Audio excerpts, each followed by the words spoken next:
Hello, and welcome to the Deerfield Public Library Twitch channel.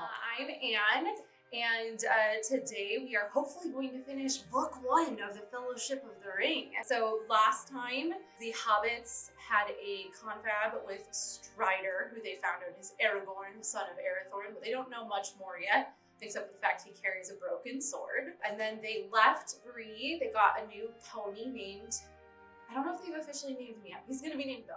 And they've made it to Weathertop. And they've basically gone up to the top of Weathertop and been like, something weird happened here a couple days ago. What could it be? So we're going to just jump right in. Sam and Peregrine had not been idle. They had explored the small dell and the surrounding slopes. Not far away, they found a spring of clear water in the hillside, and near it footprints not more than a day or two old. In the dell itself, they found recent traces of a fire and other signs of a hasty camp. There were some fallen rocks on the edge of the dell nearest to the hill. Behind them, Sam came upon a small store of firewood neatly stacked. "I wonder if old Gandalf has been here," he said to Pippin. "Whoever it was put this stuff here meant to come back, it seems." Strider was greatly interested in these discoveries. "I wish I had waited and explored the ground down here myself," he said, hurrying off to the spring to examine the footprints. "It is just as I feared," he said when he came back. "Sam and Pippin have trampled the soft ground, and the marks or spoils are confused. Rangers have been here lately. It is they who left the firewood behind. But there are also several newer tracks that were not made by rangers. At least one set was made only a day or two ago by heavy boots. At least one. I cannot now be certain, but I think there were many booted feet."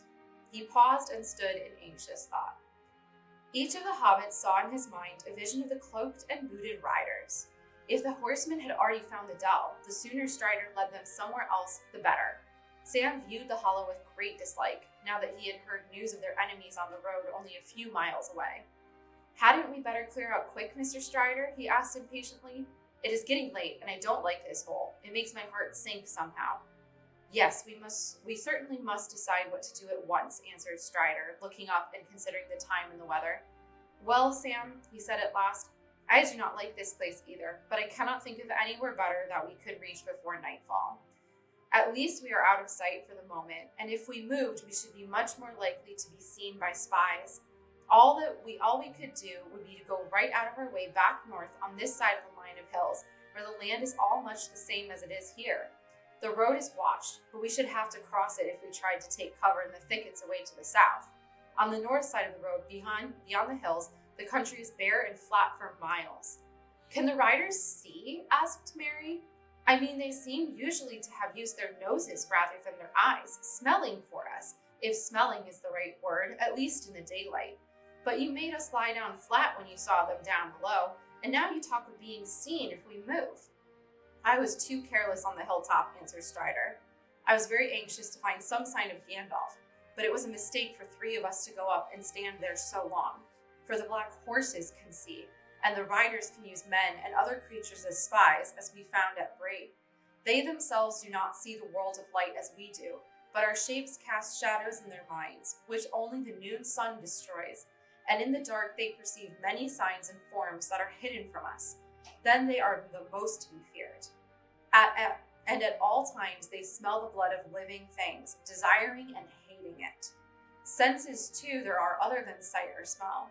We can feel their presence. It troubled our hearts as soon as we came here, and before we saw them, they feel ours more keenly. Also," he added, and his voice sank to a whisper, "the ring draws them." "Is there no escape then?" said Frodo, looking round wildly. "If I move, I shall be seen and hunted. If I stay, I shall draw them to me." Strider laid his hand on his shoulder. "There is still hope," he said. "You are not alone. Let us take this wood that is set ready for the fire as a sign. There is little shelter or defense here, but fire shall serve for both. Sauron can put fire to his evil uses, as he can all things, but these riders do not love it and fear those who wield it. Fire is our friend in the wilderness." "Maybe," muttered Sam. "There's also a good way of saying, 'Here we are,' as I can think of, bar shouting." Down in the lower and most sheltered corner of the dell, they lit a fire and prepared a meal. The shades of evening began to fall, and it grew cold. They were suddenly aware of a great hunger, for they had not eaten anything since breakfast, but they dared not make more than a frugal supper. The lands ahead were empty of all save birds and beasts, unfriendly places deserted by all the races of the world. Rangers passed at times beyond the hills, but they were few and did not stay. Other wanderers were rare and of an evil sort. Trolls might stray down at times out of the northern valleys of the misty mountains. Only on the road would travelers be found, most often dwarves, hurrying along on business of their own and with no help and few words to spare for strangers. "I don't see how our food can be made to last," said Frodo. "We have been careful enough in the last few days, and this supper is no feast, but we have used more than we ought if we have 2 weeks still to go, and perhaps more." "There is food in the wild," said Strider, "berry, root, and herb, and I have some skill as a hunter at need. You need not be afraid of starving before winter comes. But gathering and catching food is long and weary work, and we need haste. So tighten your belts and think with hope of the tables of Elrond's house." The cold increased as darkness came on. Peering out from the edge of the dell, they could see nothing but a gray land now vanishing quickly into shadow. The sky above had cleared again and was slowly filled with twinkling stars. Frodo and his companions huddled round the fire, wrapped in every garment and blanket they possessed, but Strider was content with a single cloak and sat a little apart, drawing thoughtfully at his pipe. As night fell and the light of the fire began to shine out brightly, he began to tell them tales to keep their minds from fear. He knew many histories and legends of long ago, of elves and men and the good and evil deeds of the elder days. They wondered how old he was and where he had learned all this lore. "Tell us of Gil-galad," said Merry suddenly, when he paused at the end of a story of the elf kingdoms. "Do you know any more of that old lay that you spoke of?" "I do indeed," answered Strider. "So also does Frodo, for it concerns us closely." Merry and Pippin looked at Frodo, who was staring into the fire. "I know only the little that Gandalf has told me," said Frodo slowly. "Gil-galad was the last of the great elf kings of Middle-earth. Gil-galad is starlight in their tongue. With Elendil, the elf friend, he went to the land of—" "No," said Strider, interrupting. "I do not think that tale should be told now, with the servants of the enemy at hand. If we win through to the house of Elrond, you may hear it there told in full." "Then tell us some other tale of the old days," begged Sam. "A tale of the elves before the fading time. I would dearly like to hear more about elves. The dark seems to press round so close." "I will tell you the tale of Tinuviel," said Strider, "in brief, for it is a long tale of which the end is not known, and there are none now except Elrond that remember it aright as it was told of old. It is a fair tale, though it is sad, as are all the tales of Middle-earth, and yet it may lift up your hearts." He was silent for some time, and then he began not to speak, but to chant softly. "The leaves were long, the grass was green, the hemlock almost tall and fair, and in the glade a light was seen, of stars and shadows shimmering. Tinuviel was dancing there, to music of a pipe unseen, and light of stars was in her hair, and in her raiment glimmering. There Baron came from mountains cold, and lost he wandered under leaves, and where the elven river rolled, he walked alone and sorrowing.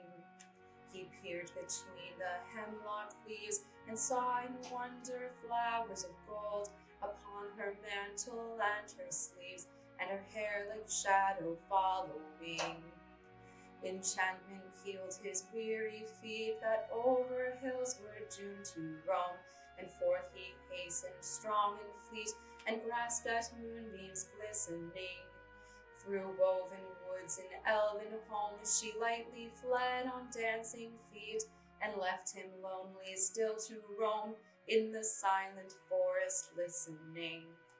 He heard there oft the flying sound of feet as light as linden leaves, or music welling underground in hidden hollows quavering. Now withered lay the hemlock sheaves, and one by one with sighing sound, whispering fell the beechen leaves in the wintry woodland wavering. He sought her ever, wandering far, where leaves of years were thickly strewn, by light of moon and ray of star in frosty heavens shimmering. Her mantle glinted in the moon, as on a hilltop high and far she danced, and at her feet was strewn a mist of silver quivering. When winter passed she came again, and her song released the sudden spring, like rising lark and falling rain and melting water bubbling. He saw the elven flowers spring about her feet and healed again. He longed by her to dance and sing upon the grass untroubling. Again she fell, but swift he came to Nuviel, he called her by her elvish name, and there she halted, listening. One moment stood she, and a spell his voice laid on her. Baron came, and doom fell on to Nuviel, that in his arms lay glistening. As Baron looked into her eyes, within the shadows of her hair, the trembling starlight of the skies he saw there mirrored, shimmering. To Nuviel, the elven fair, immortal maiden, elven wise, about him cast her shadowy hair, and arms like silver glimmering. Long was the way that fate them bore, o'er stony mountains cold and grey, though through halls of iron and darkling door, and woods of nightshade morrowless. The sundering seas between them lay, and yet at last they met once more, and long ago they passed away, in the forest singing sorrowless. Strider sighed and paused before he spoke again. That is a song, he said, in the mode that is called Anthanath among the elves, but is hard to render in our common speech, and this is but a rough echo of it. It tells of the meeting of Beren son of Barahir and Luthien to Nuviel. Beren was a mortal man, but Luthien was the daughter of Thingol, a king of elves upon Middle-earth when the world was young, and she was the fairest maiden that has ever been among all the children of this world. As the stars above the mist of the northern lands was her loveliness, and in her face was a shining light. In those days the great enemy, of whom Sauron of Mordor was but a servant, dwelt in Angband in the north, and the elves of the west, coming back to Middle-earth, made war upon him to regain the Silmarils which he had stolen. And the fathers of men aided the elves. But the enemy was victorious, and Barahir was slain, and Beren, escaping through great peril, came over the mountains of terror into the hidden kingdom of Thingol in the forest of Naldareth. There he beheld Luthien singing and dancing in a glade beside the enchanted river Escaladwine, and he named her Nuviel, that is nightingale, in the languages of old. Many sorrows befell them afterwards, and they were parted long. Nuviel rescued Beren from the dungeons of Sauron, and together they passed through great dangers, and cast down even the great enemy from his throne, and took from his iron crown one of the 3 Silmarils, brightest of all jewels, to be the bride price of Luthien to Thingol her father. Yet at last Beren was slain by the wolf that came from the gates of Angband, and he died in the arms of Nuviel. But she chose mortality, and to die from the world, so that she might follow him. And it is sung that they met again beyond the sundering seas, and after a brief time walking alive once more in the green woods, together they passed, long ago, beyond the confines of this world. So it is that Luthien Nuviel alone of the elf kindred has died indeed and left the world, and they have lost her whom they most loved. But from her the lineage of the elf lords of old descended among men. There live still those of whom Luthien was the foremother, and it is said that her line shall never fail. Elrond of Rivendell is of that kin, for of Beren and Luthien was born Dior, Thingol's heir, and of him Elwing the White, whom Eärendil wed, he that sailed his ship out of the mists of the world into the seas of heaven with the Silmaril upon his brow. And of Eärendil comes the kings of Númenor, that is the westernmost. Fun fact, Tolkien considered his wife Luthien the basis of Luthien, and their graves actually have Beren and Luthien written on them. And I love that he thought she was the most beautiful woman of all time, basically. And that she is the basis for Luthien. As Strider was speaking, they watched his strange, eager face, dimly lit in the red glow of the wood fire. His eyes shone, and his voice was rich and deep. Above him was a black, starry sky. Suddenly a pale light appeared over the crown of Weathertop behind him. The waxing moon was climbing slowly above the hill that overshadowed them, and the stars above the hilltop faded. The story ended. The hobbits moved and stretched. "Look," said Merry, "the moon is rising. It must be getting late." The others looked up. Even as they did so, they saw on the top of the hill something small and dark against the glimmer of the moonrise. It was perhaps only a large stone or jutting rock shown up by the pale light. Sam and Merry got up and walked away from the fire. Frodo and Pippin remained seated in silence. Strider was watching the moonlight on the hill intently. All seemed quiet and still, but Frodo felt a cold dread creeping over his heart now that Strider was no longer speaking. He huddled closer to the fire. At that moment, Sam came running back from the edge of the dell.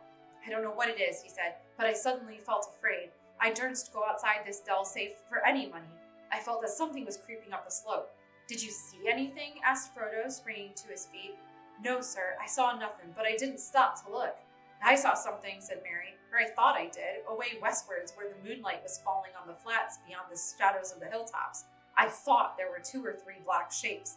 They seem to be moving this way." "Keep close to the fire with your faces outwards," cried Strider. "Get some of the longer sticks ready in your hands." For a breathless time they sat there, silent and alert, with their backs turned to the wood fire, each gazing into the shadows that encircled them. Nothing happened.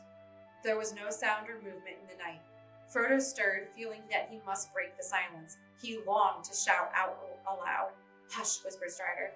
"What's that?" gasped Pippin at the same moment. Over the lip of the little dell, on the side away from the hill, they felt, rather than saw, a shadow rise. One shadow, or more than one. They strained their eyes, and the shadows seemed to grow. Soon there could be no doubt. 3 or 4 tall black figures were standing there on the slope, looking down on them. So black were they that they seemed like black holes in the deep shade behind them. Frodo thought that he heard a faint hiss of venomous breath and felt a thin, piercing chill. Then the shapes slowly advanced. Terror overcame Pippin and Merry, and they threw themselves flat on the ground. Sam shrank to Frodo's side. Frodo was hardly less terrified than his companions.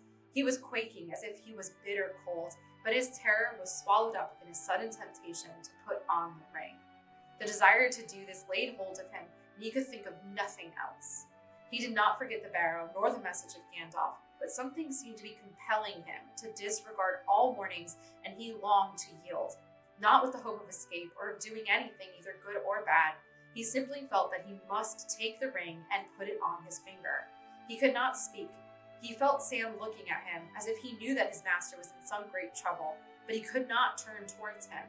He shut his eyes and struggled for a while, but resistance became unbearable, and at last he slowly drew out the chain and slipped the ring on the forefinger of his left hand. Immediately, though everything else remained as before, dim and dark, the shapes became terribly clear. He was able to see beneath their black wrappings. There were 5 tall figures, 2 standing on the lip of the dell, 3 advancing. In their white faces burned keen and merciless eyes. Under their mantles were long gray robes. Upon their gray hairs were helms of silver. In their haggard hands were swords of steel. Their eyes fell on him and pierced him as they rushed towards him. Desperate, he drew his own sword, and it seemed to him that it flickered red as if it was a firebrand. 2 of the figures halted. The third was taller than the others. His hair was long and gleaming, and on his helm was a crown. In one hand he held a long sword, and in the other a knife. Both the knife and the hand that held it glowed with a pale light. He sprang forward and bore down on Frodo. At that moment, Frodo threw himself forward on the ground, and he heard himself crying aloud, "Oh, Elbereth, Glythoniel!" At the same time, he struck at the feet of his enemy. A shrill cry rang out in the night, and he felt a pang like a dart of poisoned ice pierce his left shoulder. Even as he swooned, he caught, as through a swirling mist, a glimpse of Strider leaping out of the darkness with a flaming brand of wood in either hand. With a last effort, Frodo, dropping his sword, slipped the ring from his finger and closed his right hand tight upon it. Chapter 12. Flight to the Ford. When Frodo came to himself, he was still clutching the ring desperately. He was lying by the fire, which was now piled high and burning brightly. His 3 companions were bending over him. "What has happened? Where is the Pale King?" he asked wildly. They were too overjoyed to hear him speak to answer for a while. nor did they understand his question. At length, he gathered from Sam that they had seen nothing but the vague shadowy shapes coming towards them. Suddenly, to his horror, Sam found that his master had vanished, and at that moment a black shadow rushed past him and he fell. He heard Frodo's voice, but it seemed to come from a great distance, or from under the earth, crying out strange words. They saw nothing more until they stumbled over the body of Frodo, lying as if dead, face downwards on the grass with his sword beneath him. Strider ordered them to pick him up and lay him near the fire, and then he disappeared. That was now a good while ago. Sam plainly was beginning to have doubts again about Strider, but while they were talking, he returned, appearing suddenly out of the shadows. They started, and Sam drew his sword and stood over Frodo, but Strider knelt down swiftly at his side. "I am not a Black Rider, Sam," he said gently, "nor in league with them. I have been trying to discover something of their movements, but I have found nothing. I cannot think why they have gone and do not attack again, but there is no feeling of their presence anywhere at hand." When he heard what Frodo had to tell, he became full of concern and shook his head and sighed. Then he ordered Pippin and Merry to heat as much water as they could in their small kettles and to bathe the wound with it. "Keep the fire going well and keep Frodo warm," he said. Then he got up and walked away and called Sam to him. "I think I understand things better now," he said in a low voice. "There seem to only have been 5 of the enemy.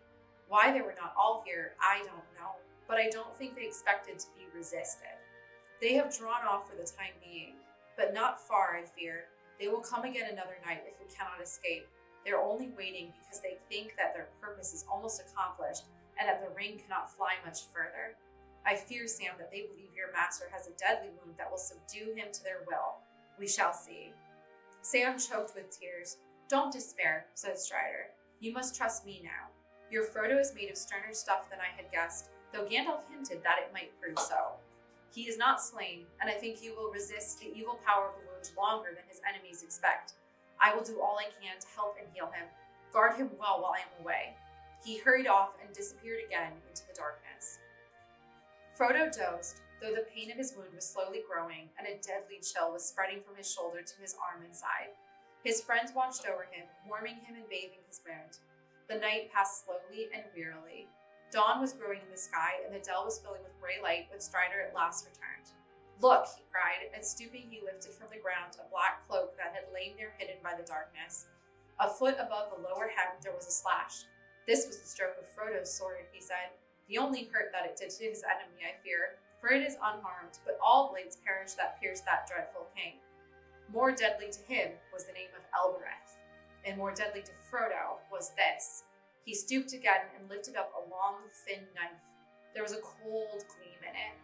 As Strider raised it, they saw that near the end of its edge was notched and the point was broken off. But even as he held it up in the growing light, they gazed in astonishment, for the blade seemed to melt and vanish like a smoke in the air, leaving only the hilt in Strider's hand. "Alas," he cried, "it was this accursed knife that gave the wound. Few now have the skill in healing to match such evil weapons, but I will do what I can." He sat down on the ground, and taking the dagger hilt, laid it on his knees, and he sang over it a slow song in a strange tongue. Then, setting it aside, he turned to Frodo, and in a soft tone spoke words the others could not catch. From the pouch at his belt, he drew out the long leaves of a plant.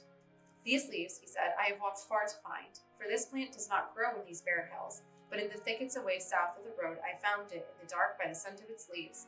He crushed a leaf in his fingers, and it gave out a sweet and pungent fragrance. "It is fortunate that I could find it, for it is a healing plant that the men of the West brought to Middle-earth. Ethelest they named it, and it grows now sparsely and only near places where they dwelt or camped of old, and it is not known in the north, except to some of those who wander in the wild. It has great virtues, but over such a wound as this, its healing powers may be small." He threw the leaves into boiling water and bathed Frodo's shoulder. The fragrance of the steam was refreshing, and those that were unhurt felt their minds calmed and cleared. The herb had also some power over the wound, for Frodo felt the pain and also the sense of frozen cold lessen in his side, but the life did not return to his arm, and he could not raise or use his hand.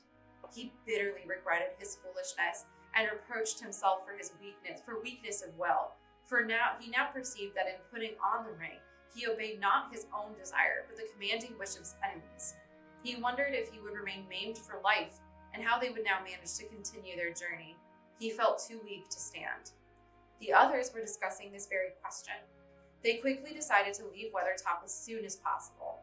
"I think now," said Strider, "that the enemy has been watching this place for some days. If Gandalf ever came here, then he must have been forced to ride away, and he will not return. In any case, we are in great peril here after dark since the attack of last night, and we can hardly meet greater danger wherever we go." As soon as the daylight was full, they had some hurried food and packed. It was impossible for Frodo to walk, so they divided the greater part of their baggage among the four of them and put Frodo on the pony. In the last few days, the poor beast had improved wonderfully. It already seemed fatter and stronger, and had begun to show an affection for its new masters, especially for Sam. Bill Ferny's treatment must have been very hard for the journey in the wild to seem so much better than its former life. They started off in a southerly direction. This would mean crossing the road, but it was the quickest way to more wooded country. And they needed fuel, for Strider said that Frodo must be kept warm, especially at night, while fire would be some protection for them all. It was also his plan to shorten their journey by cutting across another great loop of the road. East beyond Weathertop, it changed its course and took a wide bend northwards. They made their way slowly and cautiously around the southwestern slopes of the hill and came in a little while to the edge of the road. There was no sign of the riders. But even as they were hurrying across, they heard far away two cries, a cold voice calling and a cold voice answering. Trembling, they sprang forward and made for the thickets that lay ahead. The land before them sloped away southwards, but it was wild and pathless. Bushes and stunted trees grew in dense patches with wide barren spaces in between. The grass was scanty, coarse, and gray, and the leaves in the thickets were faded and falling. It was a cheerless land, and their journey was slow and gloomy. They spoke little as they trudged along. Frodo's heart was grieved as he watched them walking beside him with their heads down and their backs bowed under their burdens. Even Strider seemed tired and heavy-hearted. Before the first day's march was over, Frodo's pain began to grow again, but he did not speak of it for a long time. 4 days passed, without the ground or the scene changing much, except that behind them Weathertop slowly sank, and before them the distant mountains loomed a little nearer. Yet since that far cry they had seen and heard, no sign of the enemy had marked their flight or followed them. They dreaded the dark hours and kept watch at Paris by night, expecting at any time to see black shapes stalking in the gray night dimly lit by the cloud-veiled moon. But they saw nothing and heard no sound but the sigh of withered leaves and grass. Not once did they feel the sense of present evil that had assailed them before the attack in the dell. It seemed too much to hope that the riders had already lost their trail again. Perhaps they were waiting to make some ambush in a narrow place. At the end of the 5th day, the ground began once more to rise slowly out of the wide, shallow valley into which they had descended. Strider now turned their course again northeastwards, and on the 6th day, they reached the top of a long, slow-climbing slope and saw far ahead a huddle of wooded hills. Away below them, they could see the road sweeping round the feet of the hills, and to their right, a gray river gleamed pale in the thin sunshine. In the distance, they glimpsed yet another river in a stony valley, half veiled in mist. "I am afraid we must go back to the road here for a while," said Strider. "We have now come to the river Horwell that the elves called Mithethiel.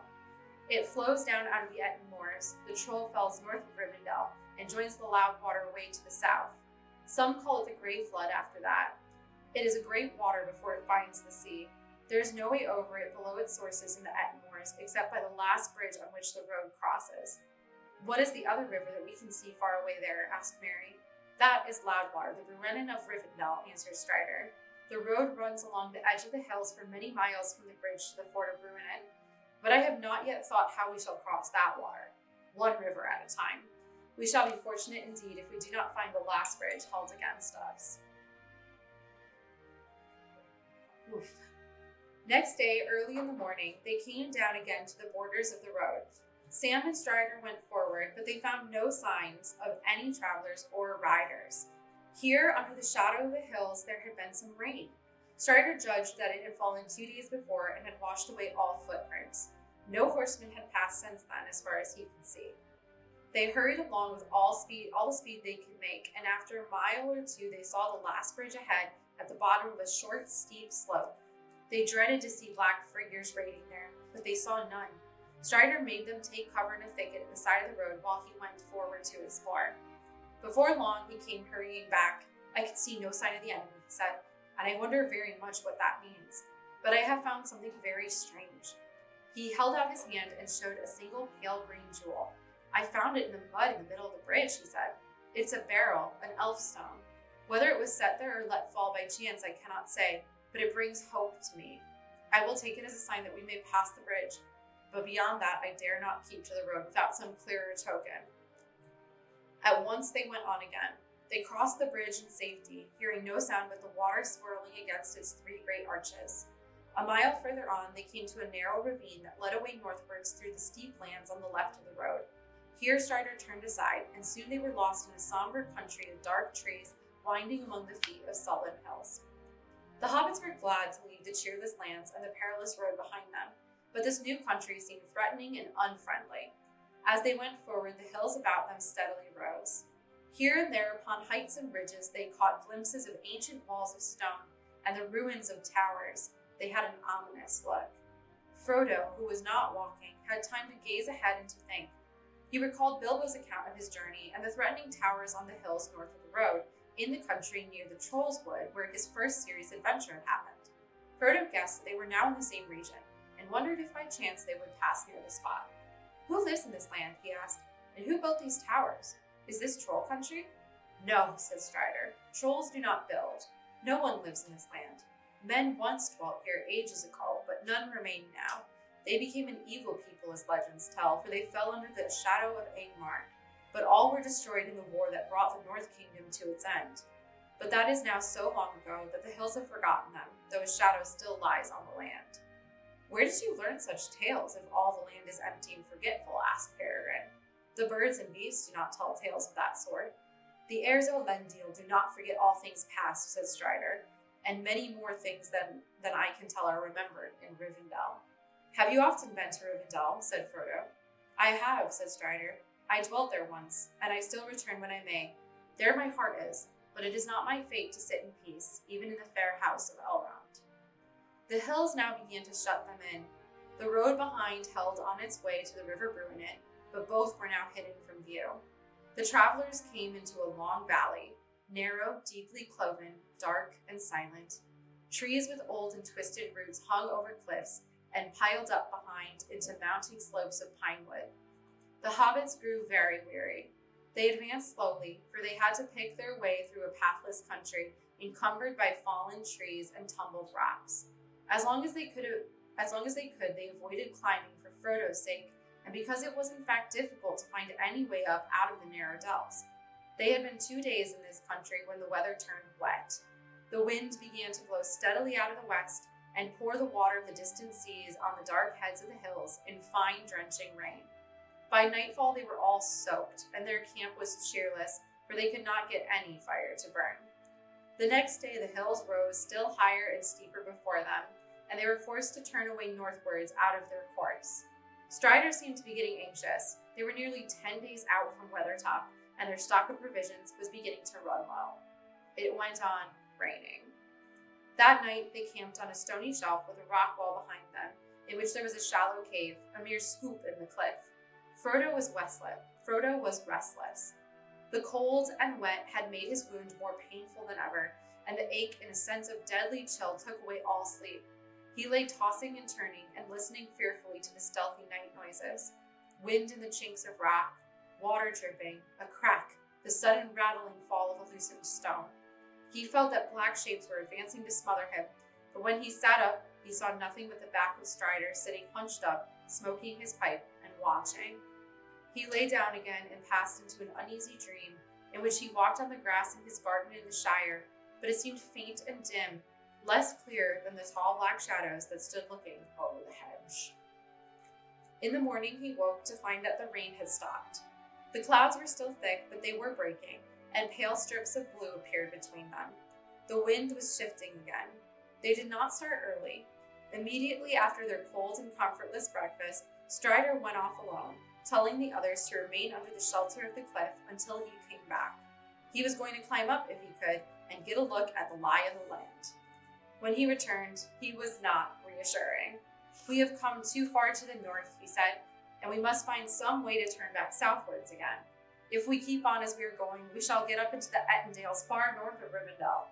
That is troll country, and little known to me. We could perhaps find our way through and come round to Rivendell from the north, but it would take too long, for I do not know the way, and our food would not last. So somehow or other we must find the Ford of Ruinen. The rest of that day they spent scrambling over rocky ground. They found a passage between two hills that led them into a valley running southeast, the direction that they wished to take. But towards the end of the day they found their road again barred by a ridge of high land. Its dark edge against the sky was broken into many bare points like teeth of a blunted saw. They had a choice between going back or climbing over it. They decided to attempt the climb, but it proved very difficult. Before long, Frodo was obliged to dismount and struggle along on foot. Even so, they often despaired of getting their pony up, or indeed of finding a path for themselves, burdened as they were. The light was nearly gone, and they were all exhausted when at last they reached the top. They had climbed onto a narrow saddle between two higher points, and the land fell steeply away again only a short distance ahead. Frodo threw himself down and lay on the ground shivering. His left arm was lifeless, and his side and shoulder felt as if icy claws were laid upon them. The trees and rocks about him seemed shadowy and dim. "We cannot go any further," said Merry to Strider. "I am afraid this has been too much for Frodo. I am dreadfully anxious about him. What are we to do? Do you think they will be able to cure him in Rivendell if we ever get there?" "We shall see," answered Strider. "There is nothing more that I can do in the wilderness, and it is chiefly because of his wound that I am so anxious to press on. But I agree that we can go no further tonight." "What is the matter with my master?" asked Sam in a low voice, looking appealingly at Strider. "His wound was small, and it is already closed. There's nothing to be seen but a cold white mark upon his shoulder." "Frodo has been touched by the weapons of the enemy," said Strider, "and there is some poison or evil at work that is beyond my skill to drive out. Do not give up hope, Sam." Night was cold up on the high ridge. They lit a small fire down under the gnarled roots of an old pine that hung over a shallow pit. It looked as if stone had once been quarried there. They sat huddled together. The wind blew chill through the pass, and they heard the treetops lower down, moaning and sighing. Frodo lay half in a dream, imagining that endless dark wings were sweeping by above him, and that on the wings rode pursuers that sought him in all the hollows of the hills. The morning dawned bright and fair. The air was clean, and the light pale and clear in a rain-washed sky. Their hearts were encouraged, but they longed for the sun to warm their cold, stiff limbs. As soon as it was light, Strider took Merry with him and went to survey the country from the height to the east of the pass. The sun had risen and was shining brightly when he returned with more comforting news. They were now going more or less in the right direction. If they went on down the further side of the ridge, they would have the mountains on their left. Some way ahead, Strider had caught a glimpse of the Loud Water again, and he knew that, though it was hidden to view, the road to the ford was not far from the river and lay on the side nearest to them. "We must make for the road again," he said. "We cannot hope to find a path through these hills. Whatever danger may beset it, the road is our only way to the ford." As soon as they had eaten, they set out again.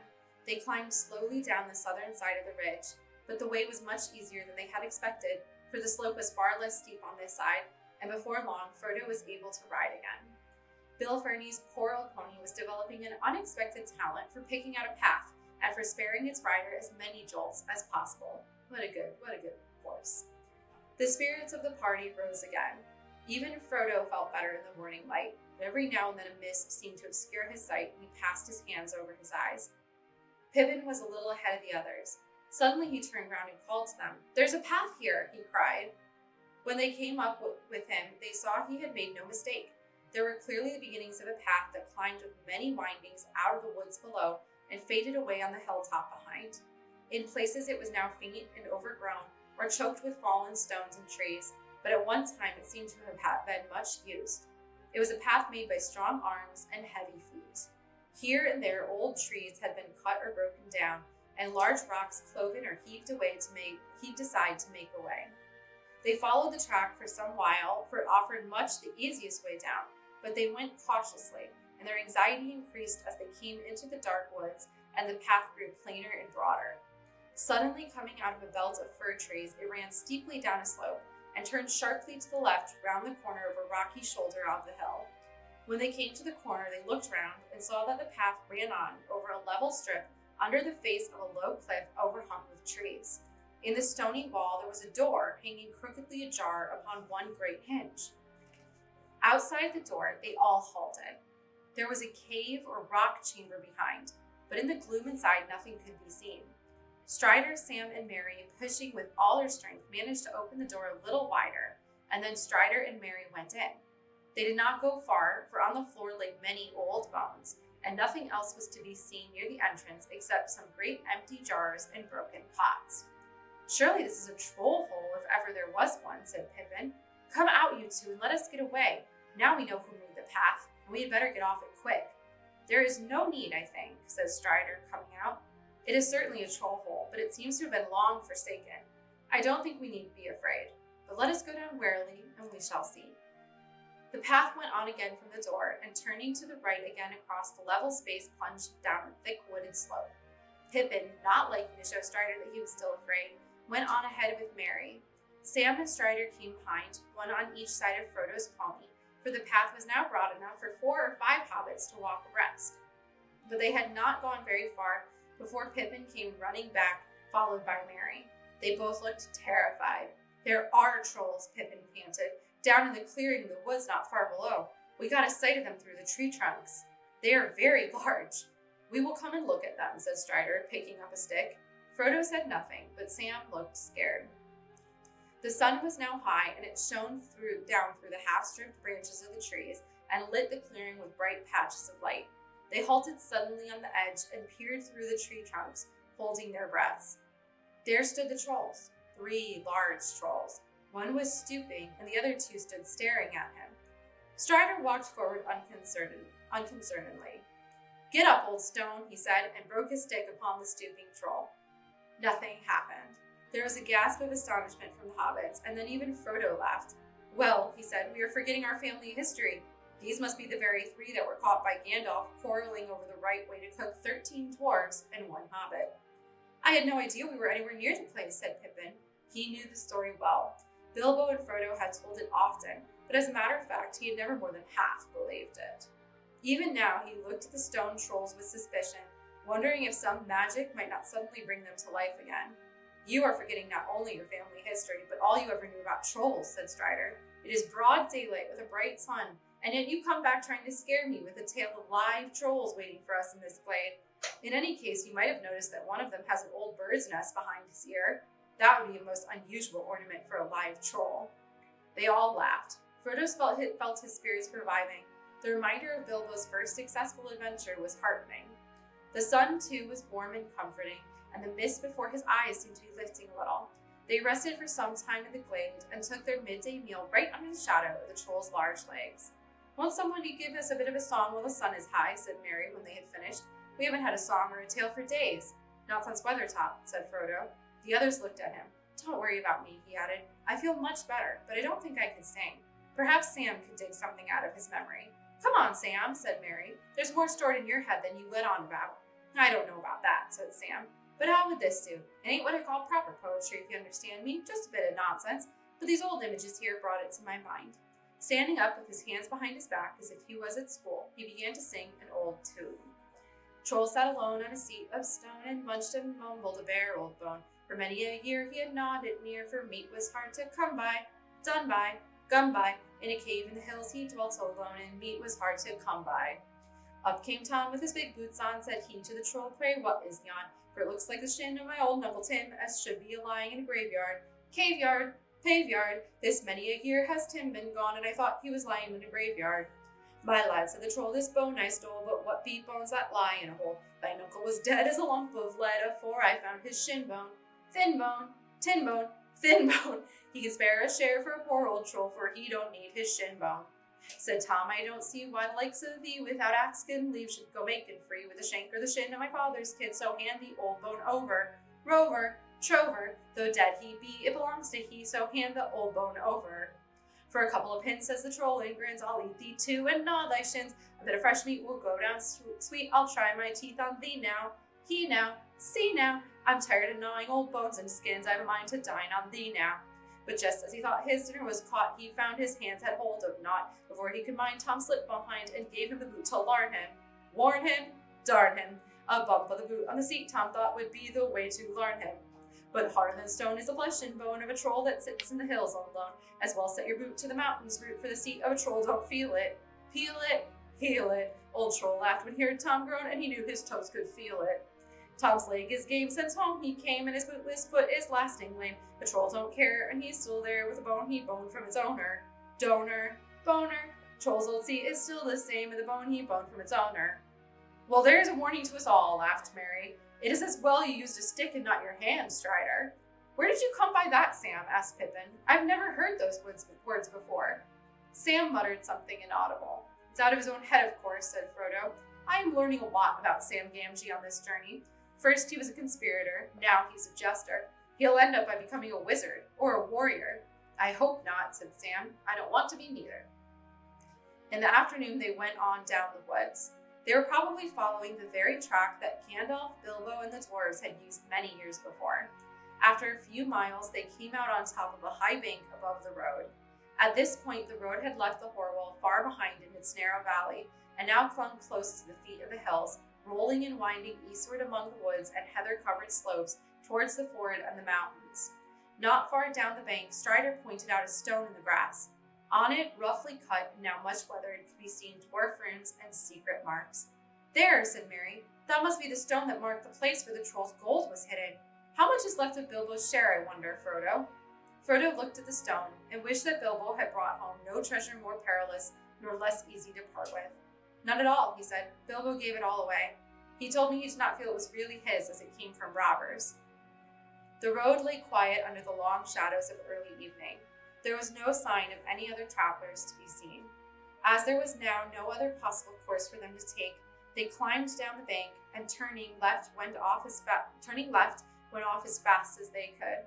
Soon a shoulder of the hills cut off the light of the fast westering sun.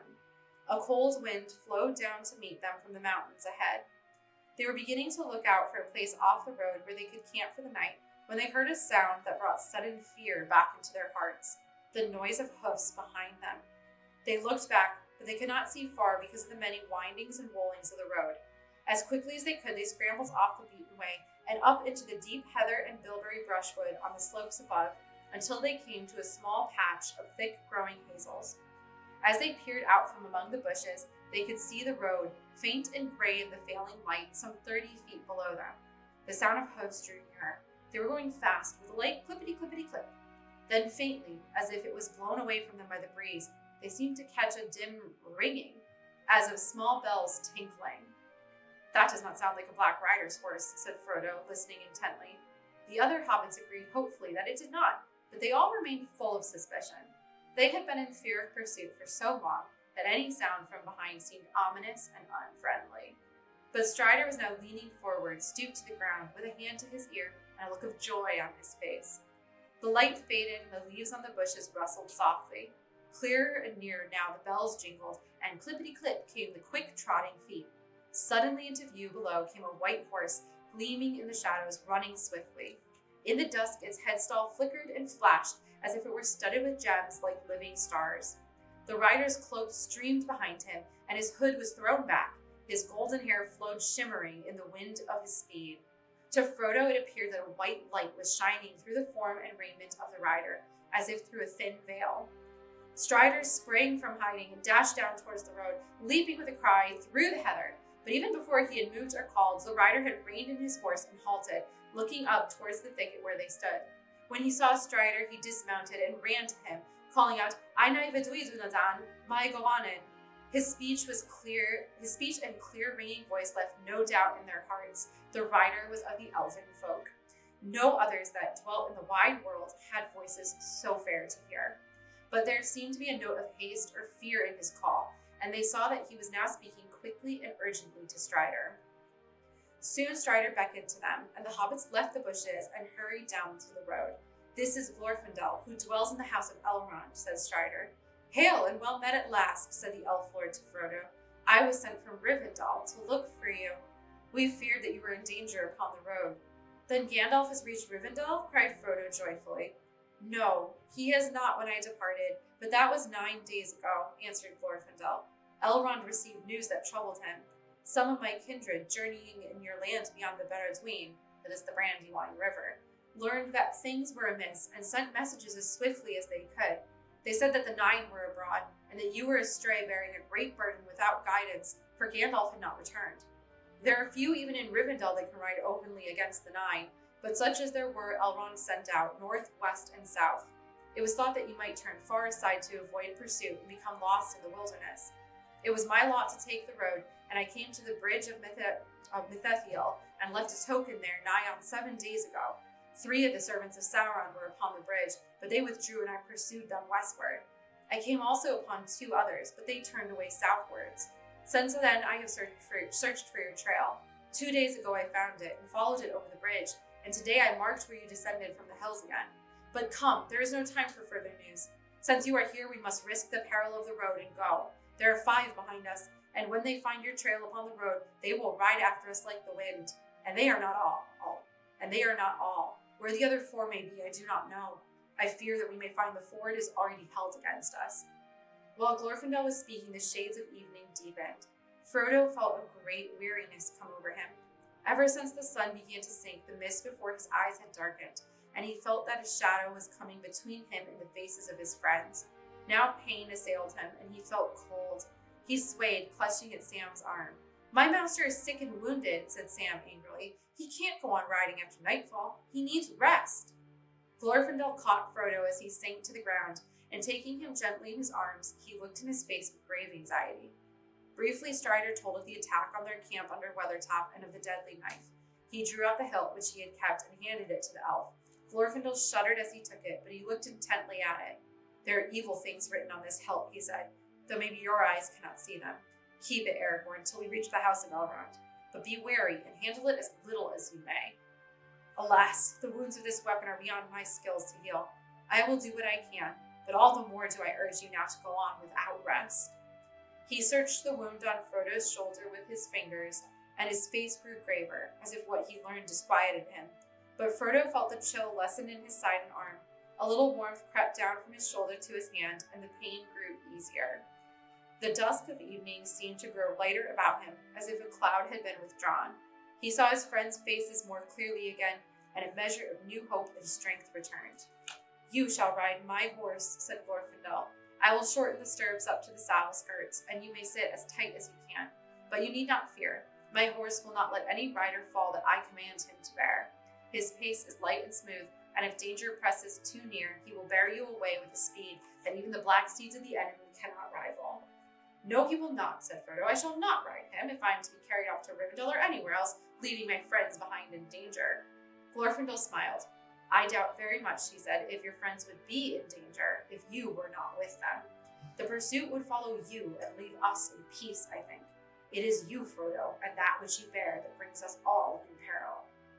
To that Frodo had no answer, and he was persuaded to mount Glorfindel's white horse. The pony was laden instead with a great part of the other's burdens, so that now they marched lighter, and for a time made good speed. But the hobbits began to find it hard to keep up with the swift, tireless feet of the elf. On he led into the mouth of darkness, and still on under the deep clouded night. There was neither star nor moon. Not until the gray of dawn did he allow them to halt. Pippin, Merry, and Sam were by that time nearly asleep on their stumbling legs, and even Strider seemed by the sag of his shoulders to be weary. Frodo sat upon the hot horse in a dark dream. They cast themselves down in the heather a few yards from the roadside and fell asleep immediately. They seemed hardly to have closed their eyes when Glorfindel, who had set himself to watch while they slept, awoke them again. The sun had now climbed far into the morning, and the clouds and mists of the night were gone. "Drink this," said Glorfindel to them, pouring for each in turn a little liquor from his silver-studded flask of leather. It was clear as spring water and had no taste, and did not feel either cold, cool, or warm in the mouth, but strength and vigor seemed to flow into all their limbs as they drank it. Eaten after that draught, the stale bread and dried fruit, which was now all they had left, seemed to satisfy their hunger better than many a good breakfast in the Shire had done. They had rested rather less than 5 hours when they took to the road again. Glorfindel still urged them on, and only allowed 2 brief halts during the day's march.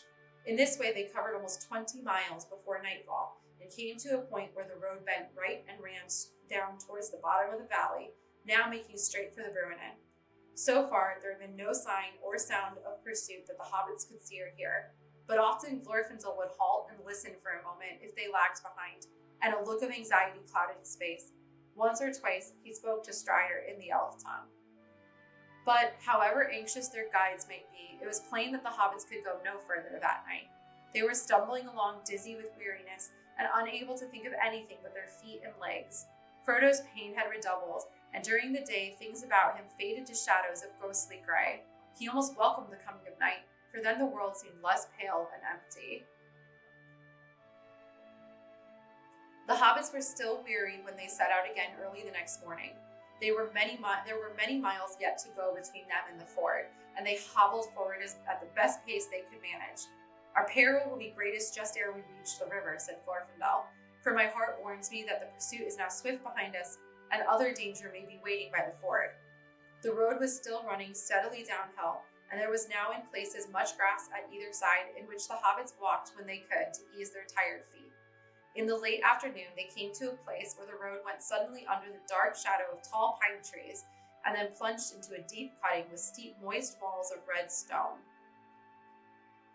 Echoes ran along as they hurried forward, and there seemed to be a sound of many footfalls following their own. All at once, as if through a gate of light, the road ran out again from the end of the tunnel and into the open. There, at the bottom of a sharp incline, they saw before them a long, flat mile, and beyond that, the ford of Rivendell. On the further side was a steep brown bank threaded by a winding path, and behind that the tall mountains climbed shoulder above shoulder and peak beyond peak into the fading sky. There was still an echo as of following feet in the cutting behind them, a rushing noise as if a wind were rising and pouring through the branches of the pines. One moment Glorfindel turned and listened, then he sprang forward with a loud cry. "Fly!" he called. "Fly! The enemy is upon us!" The white horse leaped forward. The hobbits ran down the slope. Glorfindel and Strider followed as rear guard. They were only halfway across the flat when suddenly there was a noise of horses galloping. Out of the gate in the trees that they had just left rode a black rider. He reined his horse in and halted, swaying in his saddle. Another followed him, and then another, and then again 2 more. "Ride forward, ride!" cried Glorfindel to Frodo. He did not obey at once, for a strange reluctance seized him. Checking the horse to a walk, he turned and looked back. The riders seemed to sit upon their great steeds like threatening statues upon a hill, dark and solid, while all the woods and land about them receded as if into a mist. Suddenly he knew in his heart that they were silently commanding him to wait. Then at once fear and hatred awoke in him. His hand left the bridle and gripped the hilt of his sword, and with a red flash he drew it. Ride on!" cried Glorfindel, and then loud and clear he called to the horse in the elf tongue, "Norolin, Norolin Asfalath!" At once the white horse sprang away and sped like the wind along the last lap of the road. At the same moment the black horses leapt down the hill in pursuit, and from the riders came a terrible cry, such as Frodo had heard filling the woods with horror in the East Farthing, far away. It was answered, and to the dismay of Frodo and his friends, out from the trees and rocks away on the left, 4 other riders came flying. 2 rode towards Frodo, 2 galloped madly towards the ford to cut off his escape. They seemed to him to run like the wind, and to grow swiftly larger and darker as their courses converged with his. Frodo looked back for a moment over his shoulder. He could no longer see his friends. The riders behind were falling back. Even their great steeds were no match in speed for the white elf horse of Glorfindel. He looked forward again, and hope faded. There seemed no chance of reaching the ford before he was cut off by the others that had lain in ambush. He could see them clearly now. They appeared to have cast aside their hoods and black cloaks, and they were robed in white and gray. Swords were naked in their pale hands. Helms were on their heads. Their cold eyes glittered, and they called to him with fell voices. Fear now filled all Frodo's mind. He thought no longer of his sword. No cry came from him. He shut his eyes and clung to the horse's mane. The wind whistled in his ears, and the bells upon the harness rang wild and shrill. A breath of deadly cold pierced him like a spear, as with a last spurt, like a flash of white fire, the elf horse, speeding as if on wings, passed right before the face of the foremost rider. Frodo heard the splash of water. It foamed about his feet. He felt the quick heave and surge as the horse left the river and struggled up the stony path. He was climbing the steep bank. He was across the ford. But the pursuers were close behind. At the top of the bank, the horse halted and turned about, neighing fiercely. There were 9 riders at the water's edge below, and Frodo's spirit quailed before the threat of their uplifted faces.